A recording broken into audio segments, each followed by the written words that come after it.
తెలంగాణ రాష్ట్ర ఉద్యమానికి సంబంధించి ఈ ఉద్యమంలో ఎందుకంటే దశాబ్దాల పోరాటానికి సంబంధించి అనేక వందలాది మంది తెలంగాణ రాష్ట్రం కోసం ఆత్మ బలిదానం చేసుకున్నారు. తెలంగాణ రాష్ట్రంలోని చిన్న పిల్లల నుంచి పెడితే పండు ముసలి వరకు తెలంగాణ రాష్ట్ర ఉద్యమంలో పాల్పంచుకోవడం జరిగింది. అది ఏదో ఒక సందర్భంలో. ఇలాంటి పరిణామాల నేపథ్యంలో తెలంగాణ రాష్ట్ర ఉద్యమంతో మీకున్నటువంటి ఒక అనుబంధం అని చెప్పను. తెలంగాణ ఉద్యమంతో వెల్దండతోనే ఎక్కువ ముడిపడి ఉంది.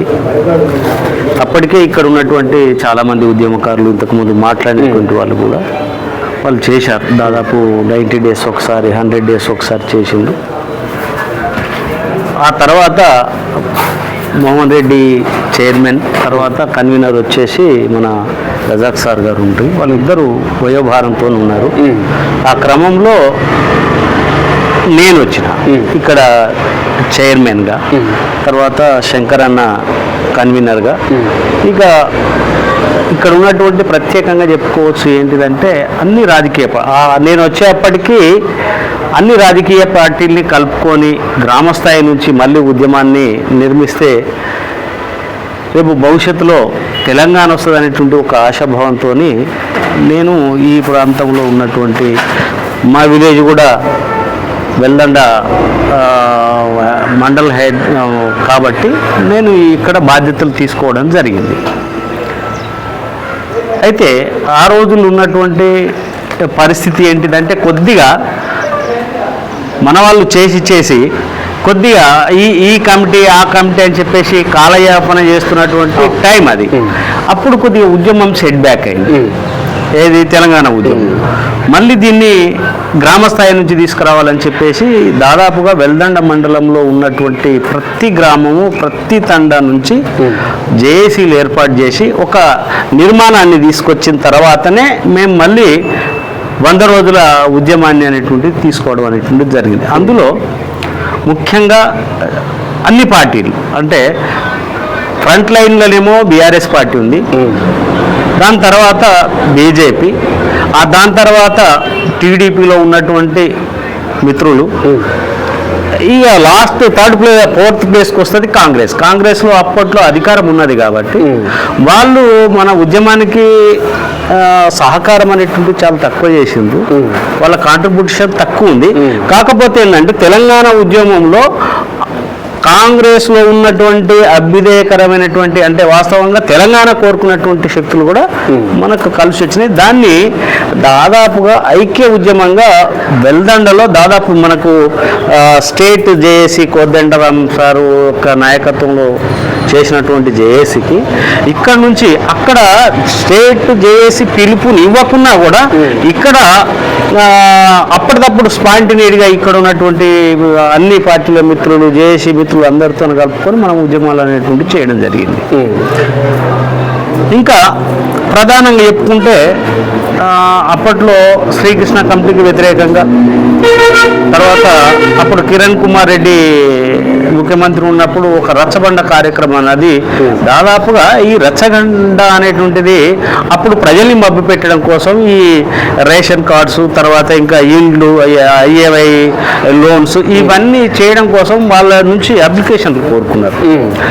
అప్పుడు ప్రజలలో తీవ్రమైనటువంటి వ్యతిరేకత వచ్చింది గవర్నమెంట్ మీద. మేమేమో తెలంగాణ అడుగుతుంటే ఏమో రేషన్ కార్డులు, ఐఏవై లోన్స్, ఇండ్లు అవన్నీ ఇస్తున్నామని చెప్పేసి ప్రజలలో ఒక ఆక్రోశం. అప్పటికి దాదాపుగా శ్రీకాంతాచారి చనిపోయిండు, చాలా మంది చనిపోయిండు, పోలీస్ కిష్టన చనిపోయిండు. వీళ్ళందరూ అంటే ఉద్యమమేమో ఒకవైపు త్యాగాలు చేస్తున్నది, వీళ్ళు మళ్ళీ దాంట్లో ఉద్యమాన్ని చల్లబట్టడానికి ఇదేదో తాయిలాలు ఇస్తున్నారు అనేటువంటి ఉద్దేశంతో ప్రజలలో చాలా తీవ్రమైనటువంటి వ్యతిరేకత వచ్చింది.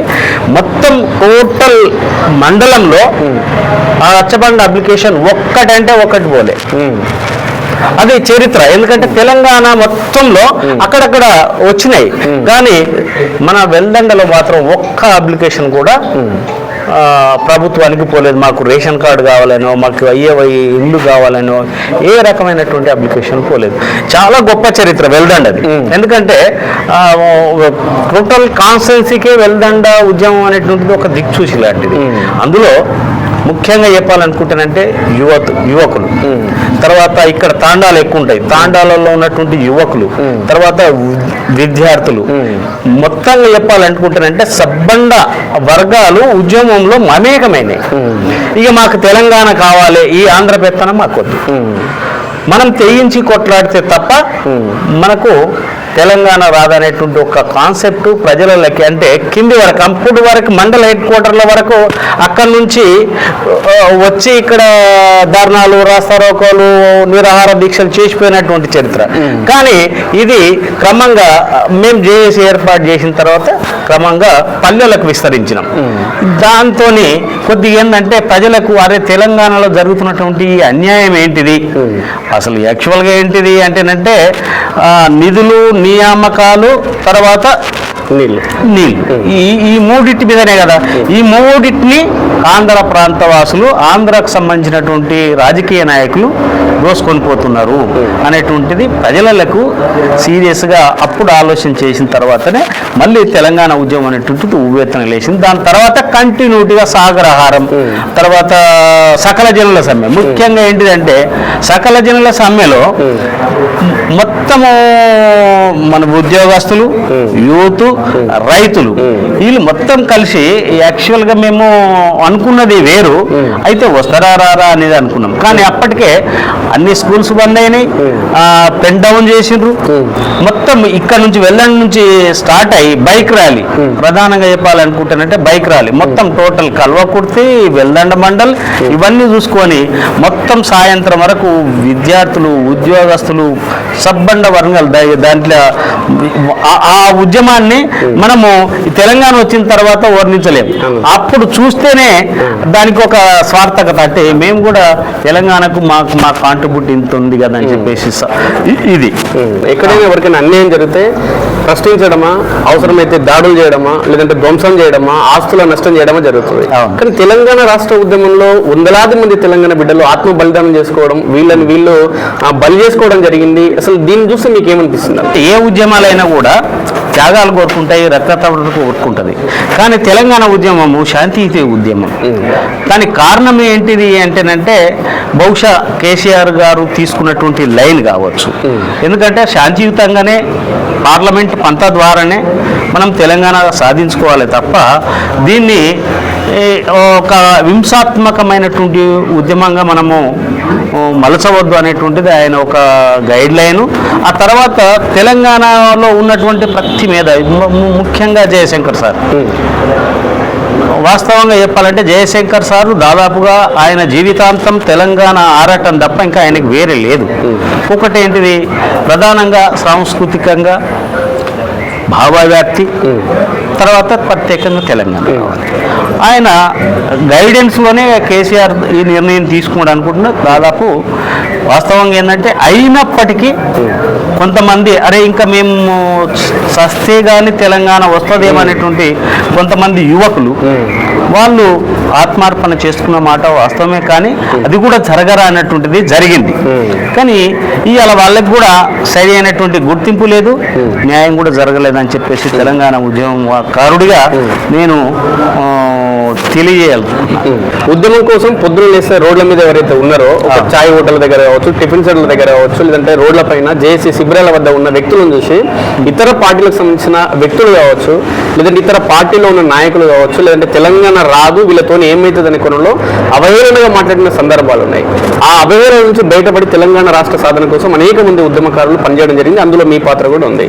అలాంటి తరుణంలో అనేక అవమానాలు అప్పుడు ఎదుర్కొన్న మీరు ఇప్పుడు తెలంగాణ రాష్ట్రం ఏర్పడింది, రాజకీయంగా ప్రభుత్వాలు మారుతున్నాయి, ప్రజాప్రతినిధులు మారుతున్నారు. ఇలాంటి పరిస్థితులను చూస్తుంటే ఒక ఉద్యమకారునిగా మీకు ఏమనిపిస్తుంది? వాళ్ళ ప్రధాన లక్ష్యం ఏంటిది? తెలంగాణ వస్తే అన్నీ జరుగుతాయి అనుకున్నారు, కానీ జరగలే. కారణం అనేకం కావచ్చు. ఎందుకంటే కొత్తగా ఏర్పడినటువంటి రాష్ట్రం, అనేక బాధ్యతలు ఉంటాయి.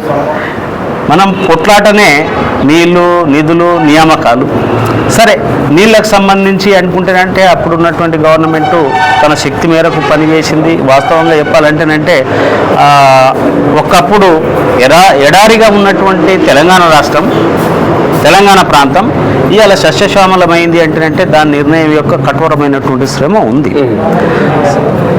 తర్వాత మిషన్ భగీరథ, ముఖ్యంగా ఏంటంటే నిజాం నవాబులు కట్టినటువంటి గొలుసు సెలవులు క్రమంగా అవి అంతరించిపోయినటువంటి పరిస్థితి. అప్పుడు కేసీఆర్ గారు ఒక నిర్ణయం తీసుకున్నారు. వాస్తవంగా ఏంటంటేనంటే మనకు ఎత్తిపోతల తప్ప ఇంకొక మార్గమే లేదు తెలంగాణ ప్రాంతానికి. కాబట్టి ఈ గొలుసు సెలవులు అనేటువంటిది అంతరించిపోతే రేపు భవిష్యత్తులో మనకు సాగునీరు అనేటువంటిది చాలా కష్టమవుతుంది. కాబట్టి ఈ గొలుసు సెలవులను వెంటనే దీన్ని పునరుద్ధరించాలనేటువంటి ఉద్దేశంతో ఆయన చేసినటువంటి శ్రమ, తర్వాత ఆ ఉద్యమకారులు కూడా దాన్ని అర్థం చేసుకున్నారు. మాకేందో ఇవ్వలేదు కేసీఆర్ అనేటువంటిది, కానీ మాకు చేస్తాడు, రేపు భవిష్యత్తులో క్రమంగా ఏదో ఒక రకమైనటువంటి న్యాయం జరుగుతుంది అనేటువంటిది తెలంగాణ ఉద్యమకారులు అందరూ కూడా ఆలోచన చేశారు. అప్పుడు ఉన్నటువంటి 2 టర్ములు కూడా అట్లనే సహకరించారు ప్రజలు. సరే, ఇవాళ ఉన్నటువంటి పరిస్థితి మనం బహుశా తెలంగాణ ఉద్యమకారులకు ఏదో ఒక చేస్తా అని చెప్పేసి మన ప్రాంత భాష అయినటువంటి కేసీఆర్, మన రేవంత్ రెడ్డి గారు ముఖ్యమంత్రి గారు తన మేనిఫెస్టోలో పెట్టిండు. ఇది 250 గజాల ఇంటి స్థలము, తర్వాత 25,000 పెన్షన్. బహుశా అది ఎంతవరకు కార్యరూపం తెలియదు. సరే, అది నేను అనుకుంటుండే ఏంటిదంటే, నేను ఉదాహరణకి నిన్న మొన్న ఒక లిస్టు పంపినరు అనేటువంటిది మనకు అర్థమైంది. పంపినరా పంపలేదా తెలియదు. అయితే అప్పుడున్నటువంటి గవర్నమెంట్ ఏమో చేయడానికి అవకాశం ఉంది, కానీ ప్రాధాన్యత అంశాలు వేరున్నాయి వాళ్ళకి.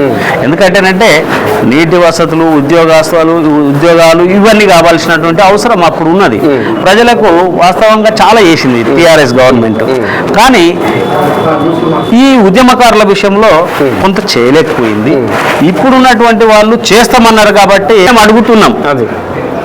మీరు అడగకపోతే, మీరు చెప్పకపోతే మేము అడిగే వాళ్ళమేం కాదు. ఎందుకంటేనంటే తెలంగాణ ఉద్యమంలో సబ్బండ వర్గాలు కొట్లాడినరు.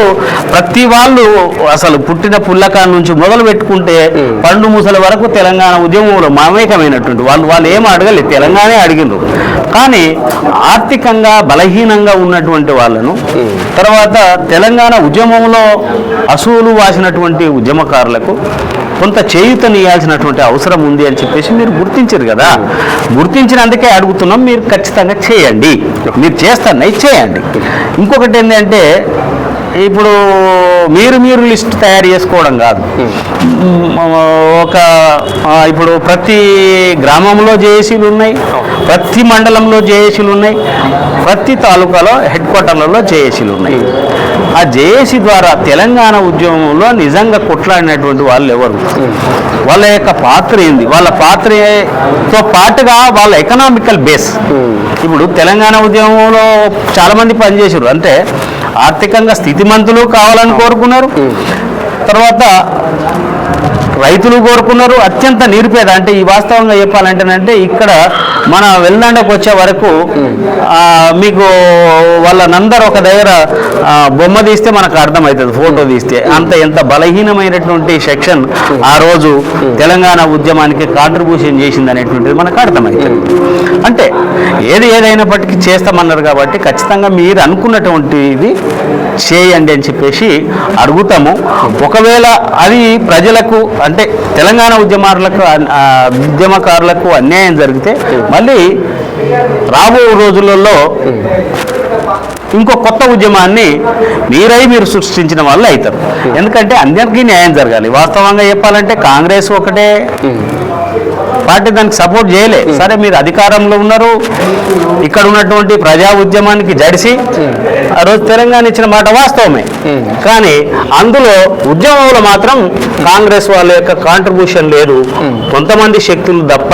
ఇప్పుడు పొన్నం ప్రభాకర్ ఉన్నాడు, బ్రహ్మాండంగా కొట్లాడిండు. అప్పట్లో అందరు జగన్నాథ గారు ఉన్నారు, బ్రహ్మాండంగా కొట్లాడిండు. తర్వాత మధు యాష్కి గౌడ్ గారు ఉన్నారు, వాళ్ళు కొట్లాడిండు. కానీ బేస్ లెవెల్లోకి వచ్చే వరకు కాంగ్రెస్ పార్టీ నామమాత్రమైనటువంటి పాత్ర వహించింది. కాబట్టి మీరు లిస్టు తయారు చేస్తే అది సమగ్రంగా ఉండదు, తెలంగాణ ఉద్యమకారులకు అన్యాయం జరుగుతుంది. కాబట్టి మా డిమాండ్ ఏంటిదంటే, ఎందుకంటే మేము అడుక్కోవడం లేదు, తెలంగాణ ఉద్యమంలో ఇక్కడ ఉన్నటువంటి ప్రజలు అందరూ కొట్లాడారు, ఉద్యమకారుడుగా మేము డిమాండ్ చేస్తాం. జేఏసీల ద్వారానే లిస్టులు పంపించండి, తెలంగాణ ఉద్యమకారులను గుర్తించండి, అందులో అత్యంత వెనుకబడినటువంటి వాళ్ళకు మొదటి ప్రాధాన్యత ఇవ్వండి అనేటువంటిదే నా డిమాండ్.